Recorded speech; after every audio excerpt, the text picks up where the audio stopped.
Morning, everyone. It's Sunday, June the 30th, last day of June. It's hard to believe that July's here.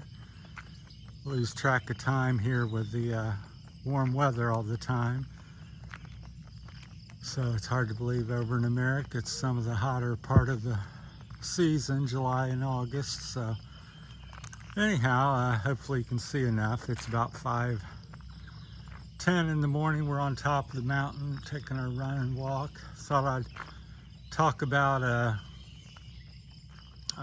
dating. I've made 2 or 3, I think, videos over the last couple years about it. So I think in general, you know, people get together, you know, she's cute, he's handsome, he has money, she's cute. And you know, a lot of the relationship starts is based on that. And I think that's a start, but I think it's also a potential real problem. I think as you get older, you hopefully get a little wiser and you look at, how people, truly are. I think one of the big things is to take some time, a season, and I talk about a season as being not just springtime, but a spring, fall, winter, and summer. So 4 seasons, so a year plus to get to know somebody. You want to see how they are, year round and under different conditions when things aren't good, money's maybe not so good, they're sick. I'll just share some of the beautiful sights here in the morning. Look at the clouds there. So I think that's important to take time. Also, get somebody that has similar interest in things. A lot of times we go, well, we're not real political, but my spouse is always going to the rallies and, very vocal and very political, or could be religion. She goes to church or he goes to church 3 or 4 days a week, very involved in the church. Well, I think that's very also, would be very important in the relationship. So don't just take that lightly. Or a hobby. Maybe he rides motorcycles. He's in a motorcycle group. He's very passionate. He spends a lot of his money on motorcycles. That's an important thing. It's just not simply going to go away just like the others. And so I think it's important that you talk about that. And also I think it's what would be wise that you're also interested in these things. So get somebody that you're compatible with. I think that's a truly overlooked thing.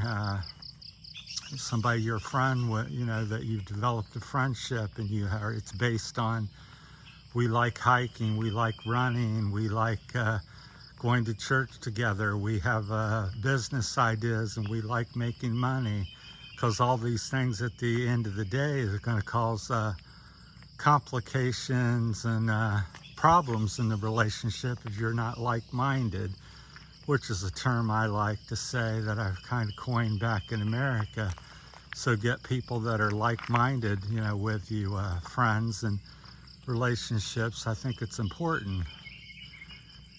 And then there's, we'll jump around a little bit as usual. Of course, if you guys have any comments or thoughts or questions, feel free to leave them down below in the comments. Just some of my thoughts. Also, here in the Philippines, a couple things that are somewhat unique to the Philippines is one is like the age difference.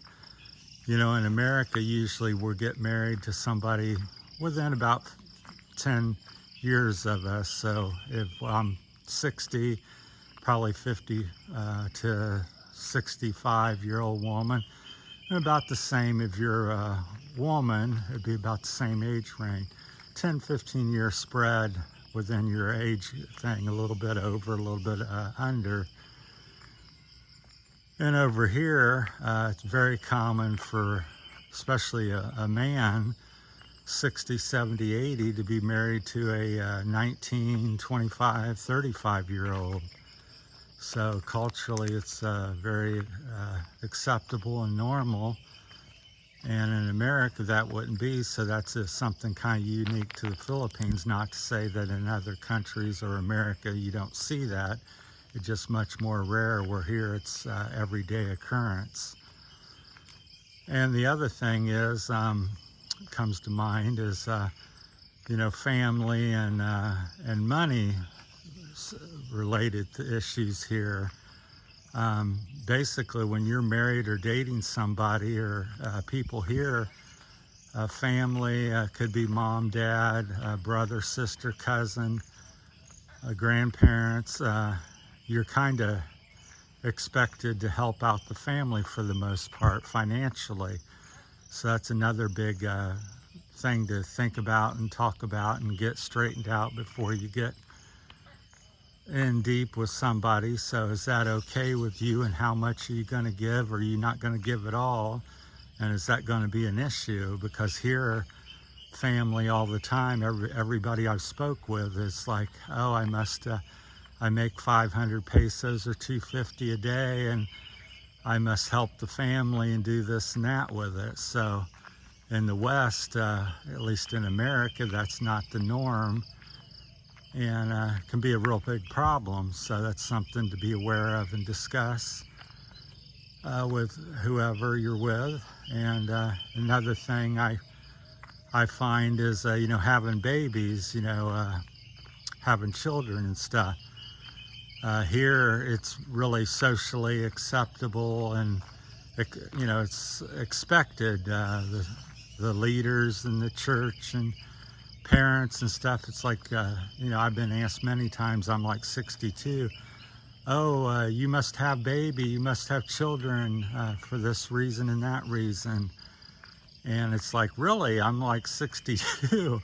I come to retire and to enjoy life. So it's very different here in that respect. You know, women are wanting to have babies with you, and you're kind of expected to want to, you know, why don't you want to have one? It's, you know, they think it's very strange.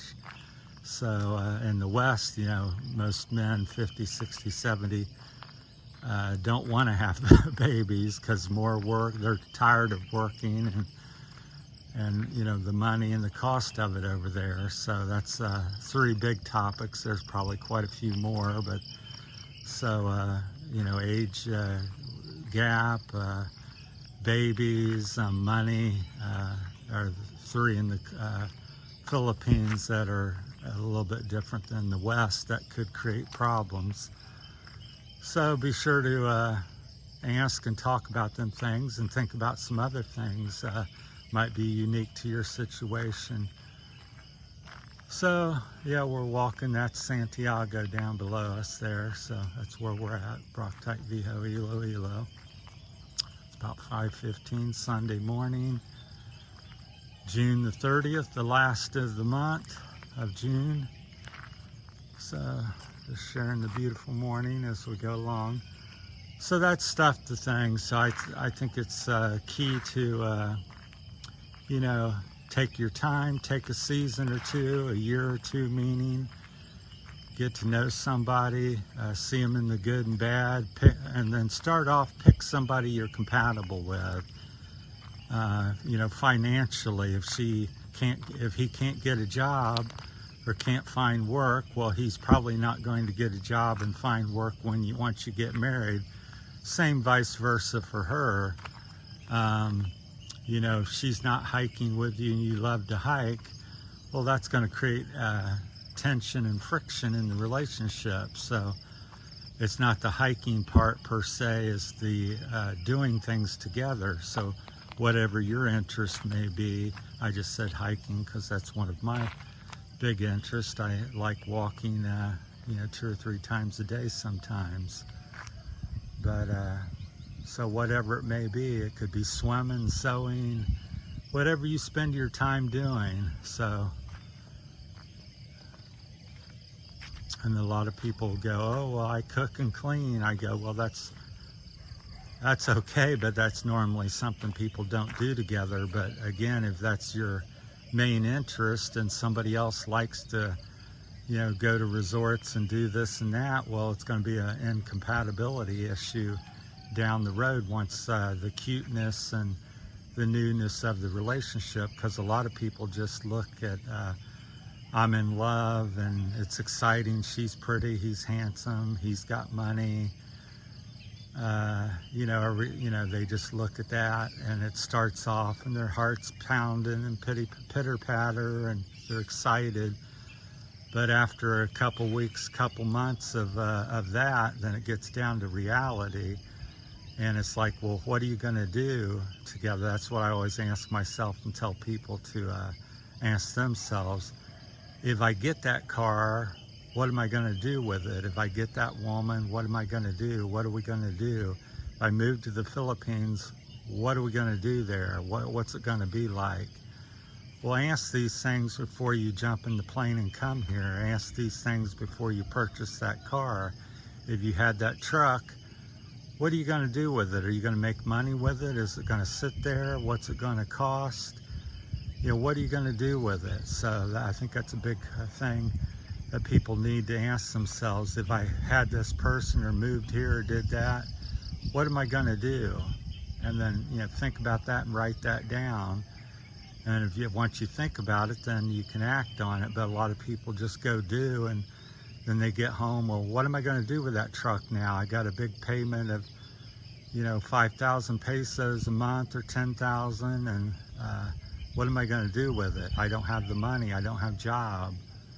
I don't have work. What am I going to do? Well, it's too late because you already purchased it. So keep these things in mind. Happy Sunday to everybody. We'll cut this one off. So if you got any things you'd like to add or disagree or agree with, feel free to leave the comments below, and we'll talk to you later. Thanks for watching. Goodbye.